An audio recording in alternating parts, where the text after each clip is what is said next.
existir de uma licitação é a contratação. Não existe licitação sem um objetivo de contratação. Ela é considerada um instrumento, né? É instrumental para se chegar a um fim, que é a contratação. Essa fase interna, agora vejam que eu usei a mesma ideia do ciclo, só que agora eu estou ampliando e focando na fase interna, né? Então, a primeira etapa, o que primeiro acontece, termos uma licitação, é uma demanda, né? Uma identificação de demanda, uma necessidade.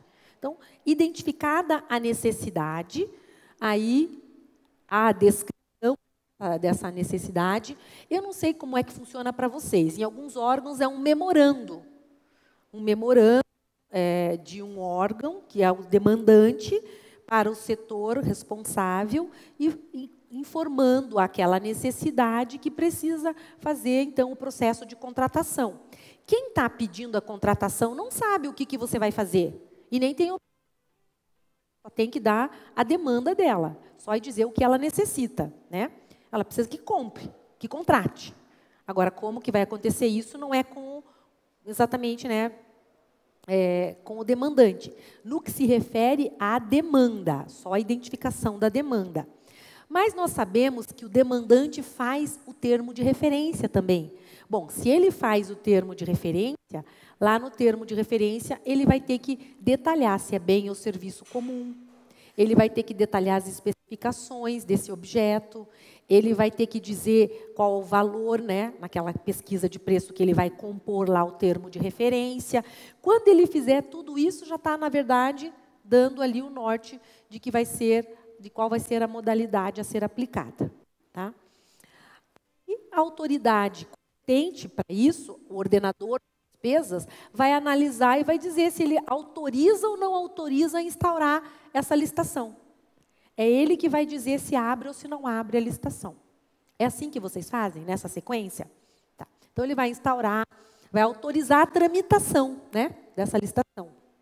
Se o departamento, alguns é contábil, outros é orçamentário, outro é contábil orçamentário, outros são dois diferentes que passam num e no outro, tá? Mas o importante é que ele tenha a indicação do recurso orçamentário.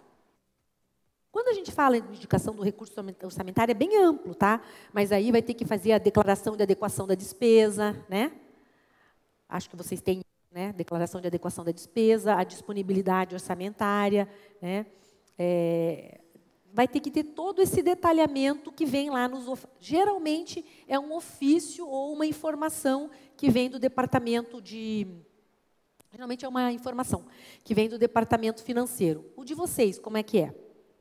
Por meio de que ato que ele faz? Um ofício? Mas, geralmente, o ofício, tá? Daí eu só estou aqui, como professora de Direito Administrativo, às vezes eu não resisto a falar alguma coisinha assim. É que o ofício, geralmente, é quando sai daquela administração para fora, quando vai para outro lugar. Geralmente, quando tramita dentro da própria administração, é informação, memorando... são despachos, né, que são tramitações dentro da própria administração. Então, quando vai de uma secretaria para outra, ainda considera que ainda é a mesma administração. Então, não precisaria ser um ofício. Tá? Não precisaria ser um ofício. Ofício você manda para o Ministério Público, você manda ofício para o delegado, você manda ofício para outro órgão federal, né? Você manda para fora da administração. Em regra, é assim. Agora, há algum problema em chamar de ofício esse documento? Não. Só não é tecnicamente o mais adequado. Tá? Mas, enfim, a administração se organiza ali e o importante é que tenha a informação. Tá? Especificação do objeto. A especificação do objeto, ela já vai estar nesse detalhamento já do termo de referência. Tá?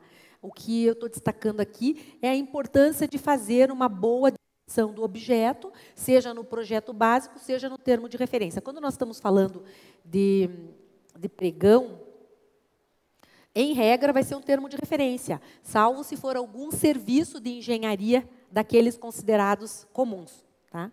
Para ser um projeto. E aí, a etapa da elaboração do edital, do instrumento convocatório. Ali, com a definição do trâmite, indicação do local, do pregoeiro, trazendo as regras do termo de referência para dentro desse instrumento, que vai balizar toda a tramitação, né, toda a condução dessa licitação. Feito tudo isso internamente, quando está tudo prontinho, publicação do aviso. A publicação do aviso está prevista na 8666 de 93, no artigo 21 da Lei de Licitações. Tá? Você vai publicar o aviso dessa licitação. Lembrando que quando a gente está fazendo o pregão, se você for fazer com utilização do Comprasnet, você tem que colocar a íntegra do edital lá no sistema, né? Se você vai fazer com utilização do Banco do Brasil, vocês fazem a mesma coisa, né? Vocês colocam, quem é que coloca? Você? Coloca a íntegra do edital também, tá? Então, essa é o início, a definição da fase externa. Quando a licitação começa, seja ela pregão ou nas modalidades tradicionais da Lei 8666, o convite, tomada de preço e concorrência, daqui a pouco eu vou parar, não vou parar porque eu vou continuar falando um pouco ainda, né? Por um tempo ainda vai ter. Mas, quando você fala nessas tradicionais, não importa, a ordem é uma, mas o que eu quero destacar aqui é que sempre vai ter julgamento e habilitação. Pode ser que seja habilitação e julgamento, ou julgamento e habilitação. Habilitação e julgamento, modalidades da 8666. Julgamento e habilitação, 10.520, o pregão. Tá? Isso até a nova lei aí, porque quando ela chegar, a futura nova lei, nova futura lei, quando ela vier, ela vai prever, ela já prevê essa inversão de fases. Tá? A inversão de fases, na verdade, não, ela já prevê a fase invertida. Vamos falar que assim que é melhor dizer, né? E fazer a inversão vai ser fazer primeiro habilitação e julgamento. É possível? Até é possível, tem previsão.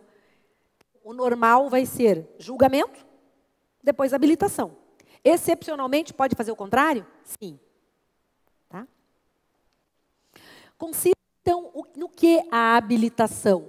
A habilitação é a verificação das condições do licitante de executar satisfatoriamente o objeto. A lei prevê, lá entre os artigos 27 a 31, a Lei 8666 de 93, quando se considera, né, o que precisa comprovar, quais são os requisitos que você vai exigir que o licitante demonstre para que você tenha certeza de que ele vai ter, certeza é ótimo, né? Mas para que você minimize riscos, mas para que você se assegure de que ele tenha condições de executar satisfatoriamente o objeto. O que você vai analisar, então?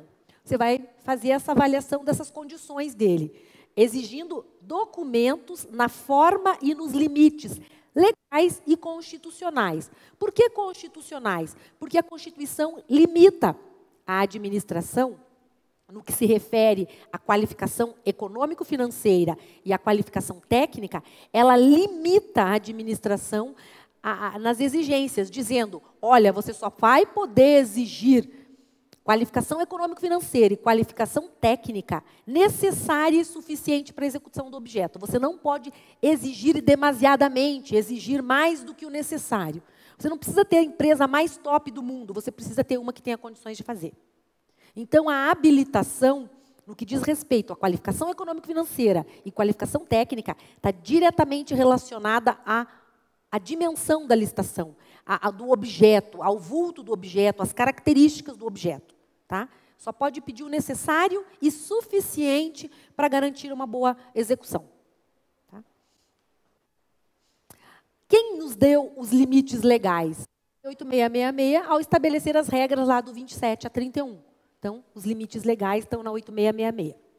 O julgamento já não se refere mais à pessoa física ou jurídica, porque a habilitação, eu estou verificando as condições de execução da pessoa física ou jurídica. Quando eu estou falando de proposta, de julgamento, agora eu estou analisando o que está sendo ofertado. É o objeto. Tá? Então, o julgamento julgamento recai sobre a proposta, não mais sobre a pessoa. Então, é vedado levar em consideração aspectos da pessoa no momento do julgamento. Eu não levo mais isso em consideração. A partir do momento que eu habilito, eu digo que todas as habilitadas estão em condições de executar satisfatoriamente o objeto. Agora vamos nos focar apenas no objeto, na proposta. Isso nas licitações tradicionais. Quando é pregão, eu primeiro vou julgar o objeto, julgar aquilo que está sendo proposto, e daí depois que eu